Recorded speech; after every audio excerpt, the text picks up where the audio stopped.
Sekarang buka muka surat 38. Okey, dalam muka surat ini iaitu 3.1 mengatakan tentang latar belakang pemerintahan beraja dan demokrasi berparlimen. Jadi apakah yang mengatakan tentang latar belakang pemerintahan beraja dan demokrasi berparlimen? Okey, pemerintahan beraja merupakan tradisi yang berakar umbi dan menjadi teras kewujudan kerajaan Melayu. Raja pemerintahan dengan kuasa yang penuh dan berdaulat. Saya ulangi sekali lagi, pemerintahan beraja merupakan tradisi yang berakar umbi dan menjadi teras kewujudan kerajaan Melayu. Raja pemerintahan dengan kuasa yang penuh dan berdaulat. Jadi cabaran terhadap pemerintahan beraja berlaku selepas pentadbiran tempatan dikuasai oleh British dan Jepun. Walau bagaimanapun, pemerintahan beraja tidak terhapus. Pemerintahan beraja berkembang sejajar dengan pengedaran masa sehingga diiktiraf sebagai raja berperlembagaan seiring dengan konsep demokrasi berparlimen di dalam pemerintahan negara sehinggalah ke hari ini. Okey. Jadi mari kita mengetahui tentang pemerintahan beraja Kesultanan Melayu Melaka. Apa yang dikatakan dalam pemerintahan beraja Kesultanan Melayu Melaka? Okey, itulah kebanyakan soalan akan bertanya. Okey, mari kita belajar bersama, iaitu Kesultanan Melayu Melaka memperlihatkan pemerintahan beraja yang berwibawa, iaitu raja ialah pemerintah yang berkuasa mutlak.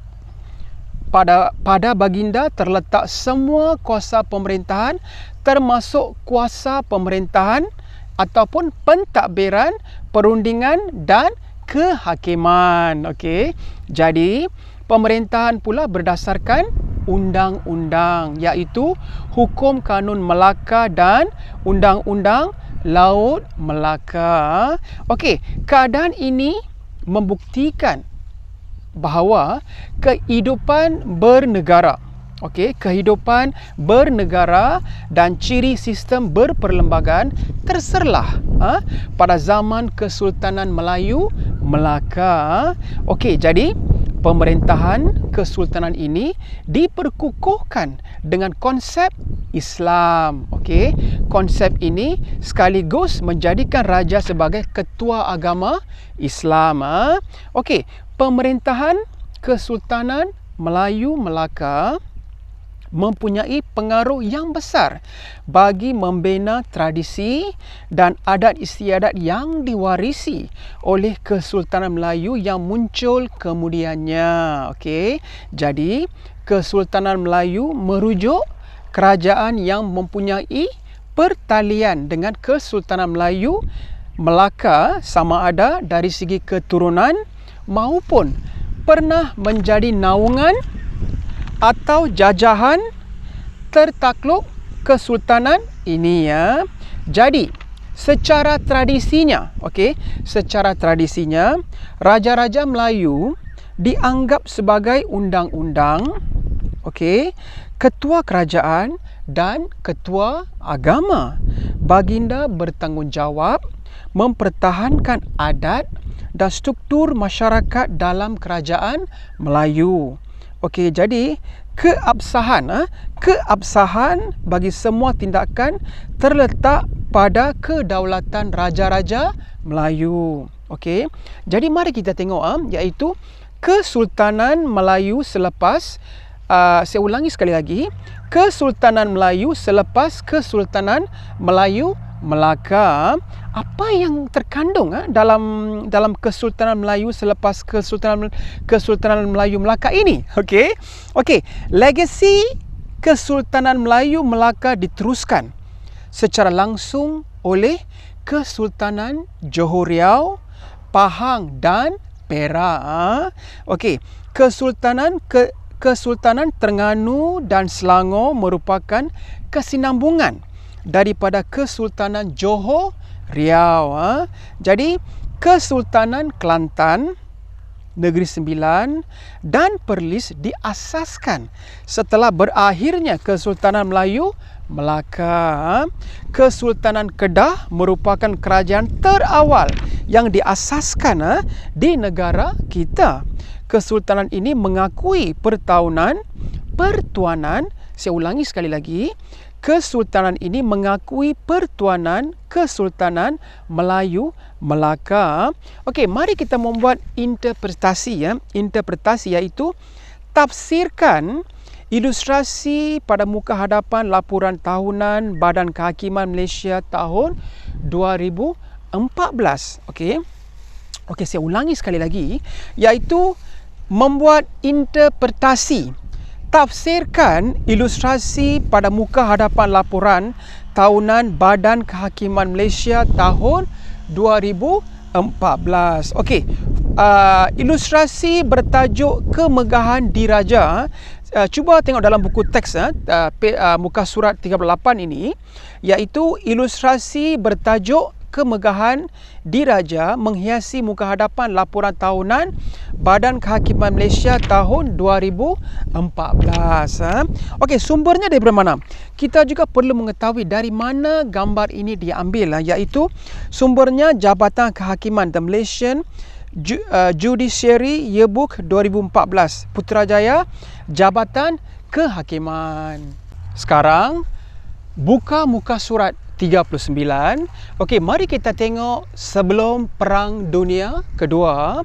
Okey, semasa perluasan pengaruh British, pemerintahan beraja menjadi penghalang yang menyukarkan British melakukan penjajahan di negeri Melayu. Jadi, British sekadar berupaya memperkenalkan sistem residen di negeri-negeri Melayu bersekutu dan sistem penasihat di negeri-negeri Melayu tidak bersekutu ataupun NNMTB.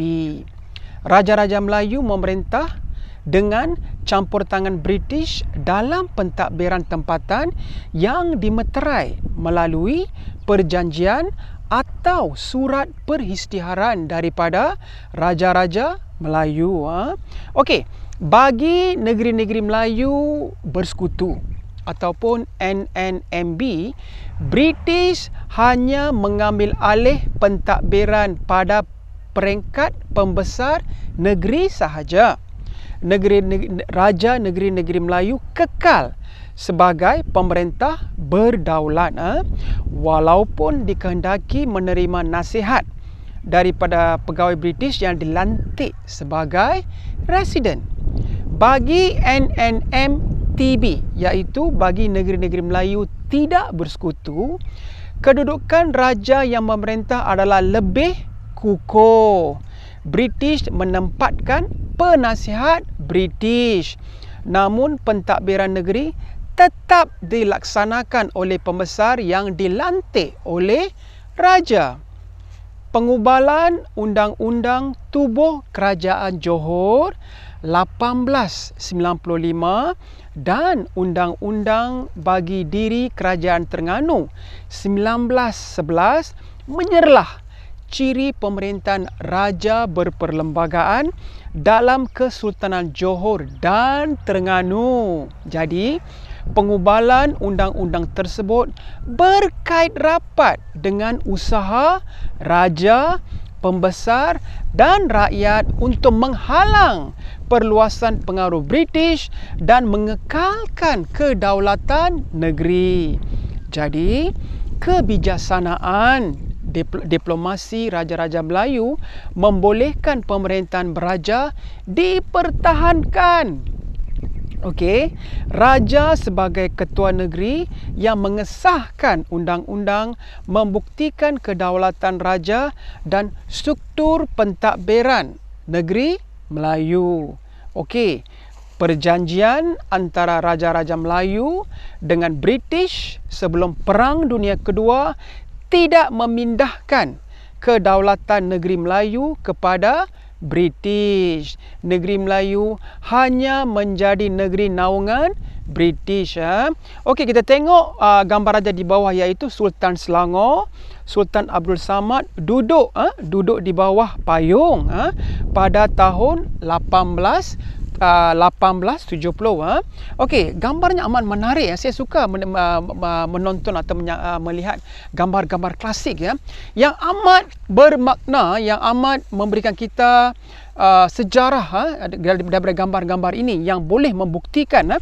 Okey, sekarang kita tengok gambar raja yang teratas sekali, iaitu Sultan Perak, Sultan Idris, Mushidul Azam Shah duduk di bawah payung pada tahun 1897, yang di Pertuan Besar Negeri Sembilan, Tuanku Muhammad Ibni, Tuanku Antah duduk di tengah pada tahun 1897, dan Sultan Pahang, Sultan Ahmad Muazzam Shah duduk di bawah payung pada tahun 1897. Sumber foto-fotonya adalah daripada Arkib Negara Malaysia. Okey, kita tengok poin iaitu kebijaksanaan diplomasi dan perjanjian antara raja-raja Melayu. Okey, anda faham tak apa yang saya terangkan? Okey?